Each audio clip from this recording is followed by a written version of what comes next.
যারা আসলে goodwill person, যারা আসলে ভালো একটা মন নিয়ে আসে যে সংসারটা আপন করে নিব, এই ক্ষেত্রে শাশুড়ি যদি খুব বেশি কঠোর হন, তিক্ত মানসিকতার হন, স্বামীরও যদি মেরুদণ্ডটা সোজা না থাকে, সাফারিংসটা সবচেয়ে বেশি একটা মেয়ের যায়।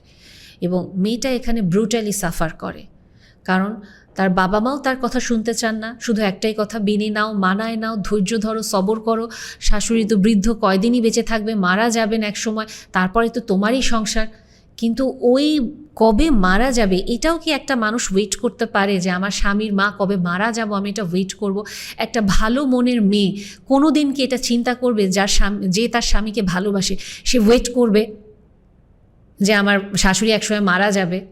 আলটিমেটলি একটা মানুষ যখন প্রচণ্ড তীব্রভাবে তিক্ত হয়ে যায় আর পারছে না, তখন কে সেটা চিন্তা করতে পারে। কিন্তু শুরুতে একটা মেয়ে কখনো এভাবে চিন্তা করবেই না, যখন সে একজন গুডউইল পারসন, যখন সে খুব ভালো একটা মনে একটা বাসায় আসে। এবং আলটিমেটলি তখন এই তিক্ততার শিকারগুলো হচ্ছে, তিক্ততার শিকার হতে হতে সে সহ্য করতে না পারতে পারতে একটা পর্যায়ে সে ব্লাস্ট করে। এবং ব্রেস্ট করার পরে যেই জিনিসটা হয়, সে খুব খারাপ বউ হয়ে যায়। বউয়ের মুখ ভালো না, বউ খুবই বাজে বাজে আচরণ করে, বাজে বাজে কথা বলে, এবং যার পর নাই বাজে আচরণ তো শুরু হয়ে যায়।